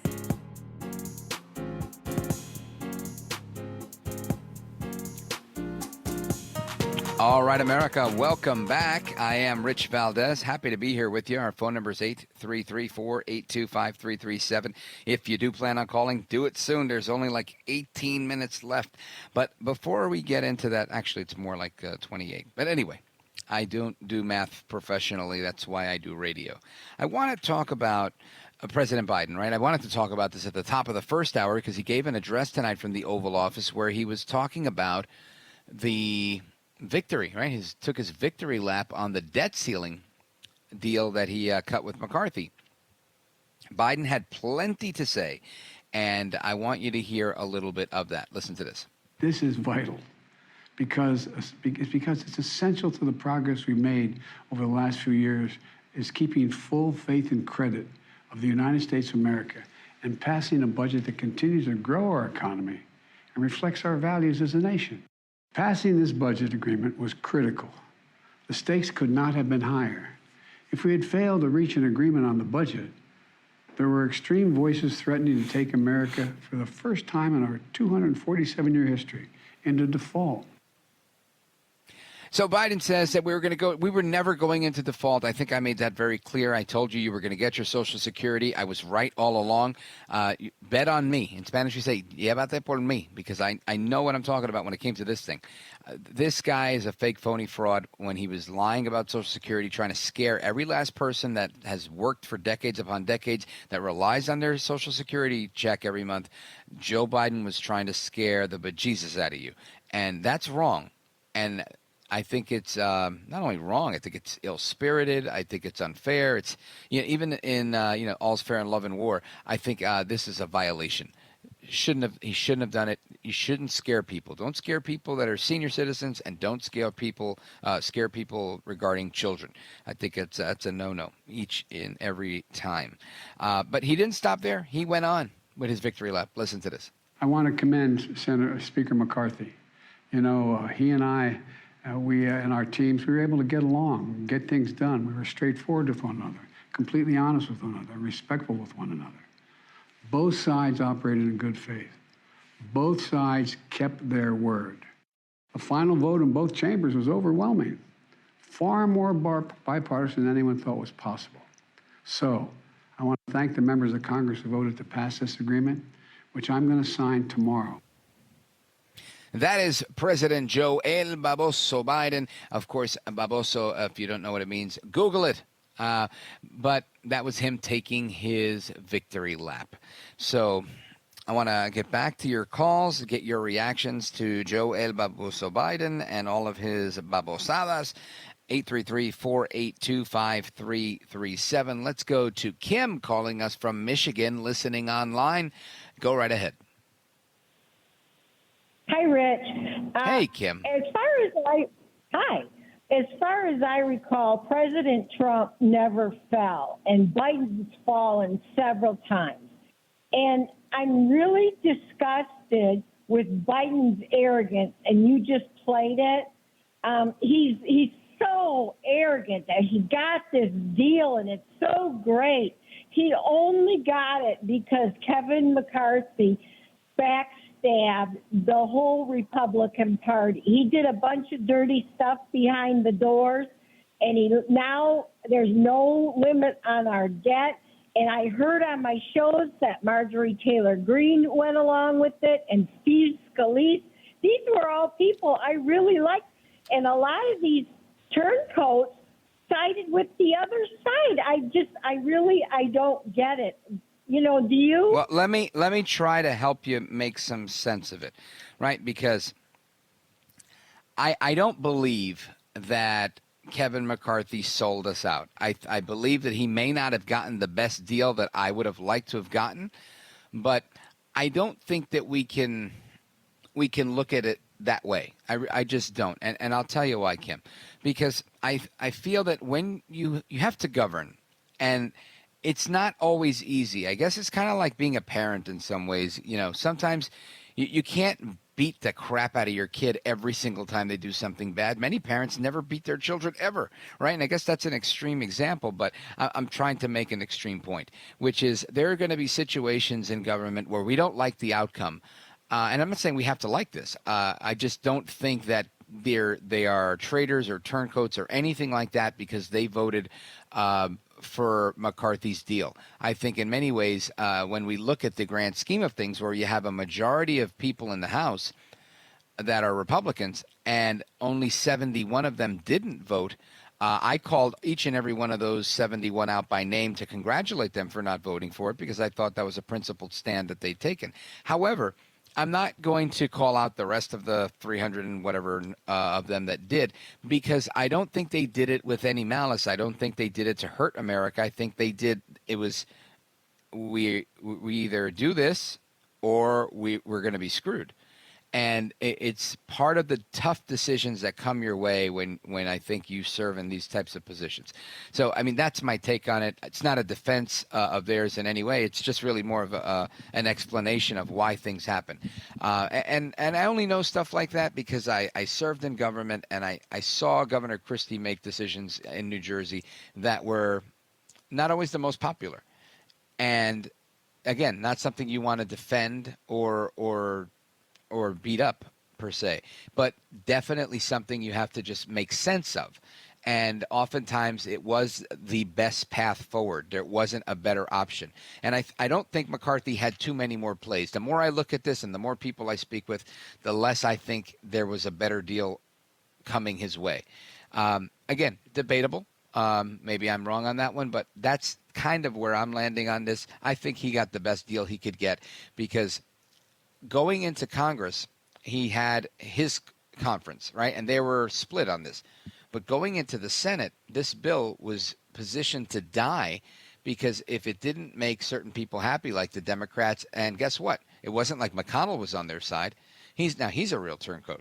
So another one that could have tanked this bill. So you had Schumer and McConnell and Jeffries and Biden. That's a lot of people that you have to work with in order to get a compromise. So I think Biden did not get the better end of the deal. He said he wasn't going to negotiate, and he ended up negotiating. He said there weren't going to be any cuts. Now, it's true what you're saying. There's bad stuff in the bill. All right, we do have like unlimited spending between now and 2025, and the caps that are there can be waived. So they're not even real. I get that, and I don't support that, and I think it sucks.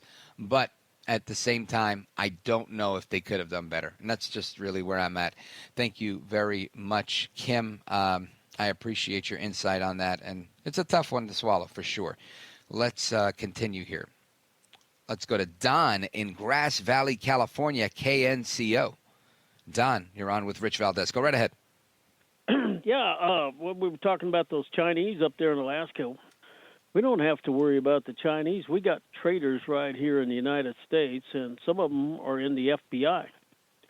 You got criminals in your FBI. Mm-hmm. And there's been several people like this, Dick Norris, when he was on Jim Bohannon's show, when the last thing he said in his last segment was, the FBI is criminal. Now, I turned in America's Most Wanted Islamic terrorist who was born in the United States. His name was Jihad Sirwan Mustafa. $5 million reward. My reward was stolen by 2 federal officers, female FBI agent. Her name is Pearl Curtis. Well, I don't want to get into that. I don't want to make allegations. I don't know anything about the story.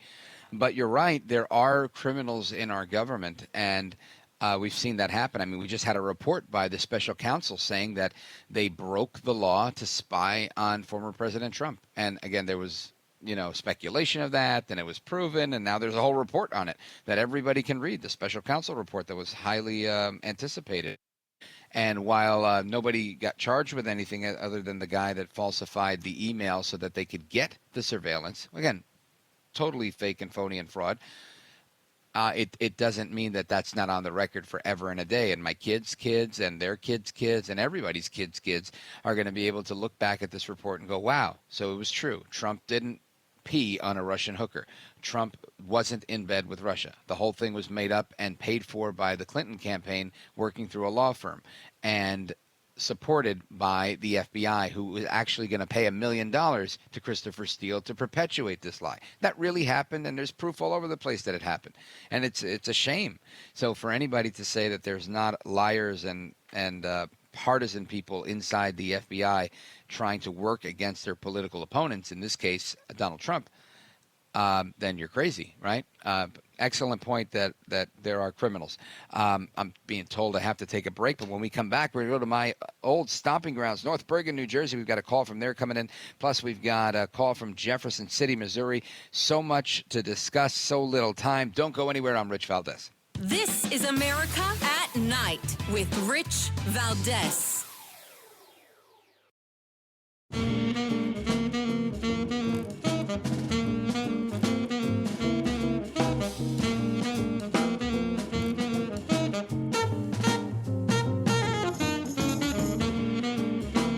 Call now, 833-4VALDEZ. That's 833-482-5337. 833-4VALDEZ. That's Valdez with an S. All right, so there's a story here. According to the Associated Press, take it for what it's worth, Utah is now, a district in Utah, is banning the Bible in elementary and middle schools due to vulgarity or violence. Obviously, this is folks on the left that are fighting back because they're saying, oh, so you want to get rid of books where, teachers are engaging in sexual activity with students. Well, that's just a book. It's not porn. They could get porn on their phones. That's the argument they make. So now they're saying, you want to talk about real bad things? Let's talk about the Bible. Let's get that out of school. And doesn't sound like a good idea to me. I don't think it's a good idea to get rid of the Bible. But the good book is being treated like a bad book in Utah after a parent, frustrated by efforts to ban materials from schools, convinced a suburban district that some Bible verses were too vulgar or too violent for younger children. And the Book of Mormon is the next one on the chopping block. The 72,000 student district, named Davis School District, north of Salt Lake City, removed the Bible from its elementary and middle schools while keeping it in high schools after a committee reviewed the scripture in response to a parental complaint. This is crazy, and this should make its way to the Supreme Court. Absolute insanity. The district has removed other titles, including Sherman Alexie's The Absolutely True Diary of a Part-Time Indian and John Green's Looking for Alaska, following a 2022 state law requiring districts to include parents in decisions over what constitutes sensitive material. I think parents should be involved in anything with their children. Like if you're 83 years old and you're Al Pacino and you're having a baby, right? You should consult with the parents, not with anybody else. Let's go to Ange in North Bergen, New Jersey, listening online. Go right ahead. Hi, how are you? I am wonderful, thank you.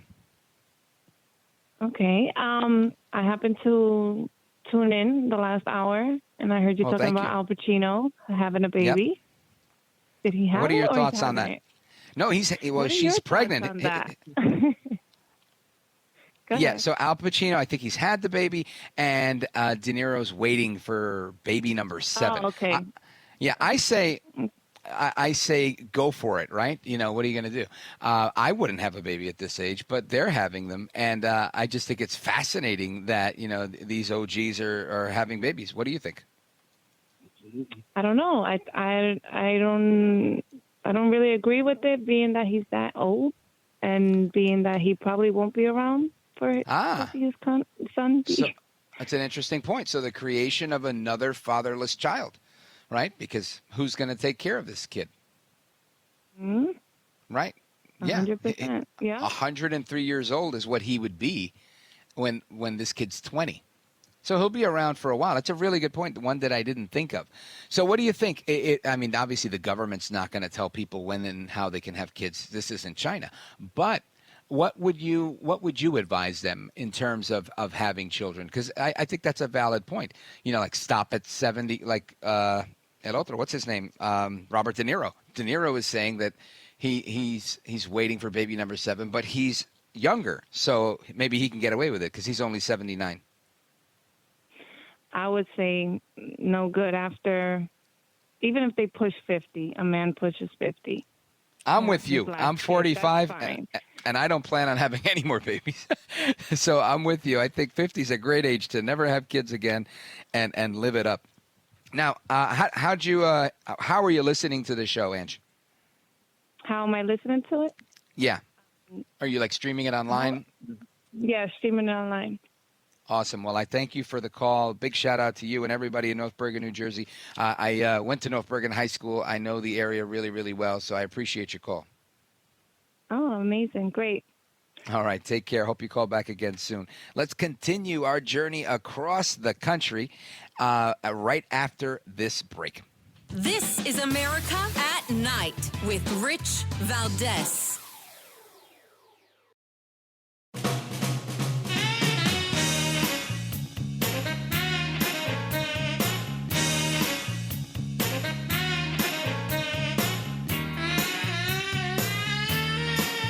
No hair, no care, and live on the air, it's Rich Valdez.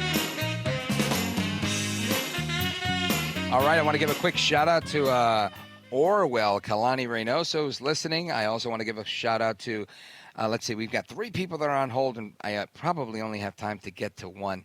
But I want to always give a shout to our buddy Bill in Jefferson City, Missouri. He's our resident historian listening on KTTR. Claude in Ravenna, Ohio, WNIR. And, of course, Bill in Rock Springs, Wyoming, KUGR. I'm going to try and do the speed dial here with everybody if I can. Let's go to Bill in Rock Springs. Go right ahead. Yes, Rich. What we need is a new Nuremberg trial, and we need to make sure that we don't have an Operation Paperclip to let somebody like this guy that's now writing fictional stuff that used to be the FBI director scoot off like Werner von Braun did. Yeah, good point. Now, give me one person. We don't have time to get into all of Operation Paperclip, which is a good topic, but one person that's going to be in your new Nuremberg trial. Go ahead. Pretty much everybody that's been at the head of the FBI would qualify. All right. Well, that's fair. We'll put the head of the FBI. I guess Christopher Wray is your number one choice. Thank you, Bill.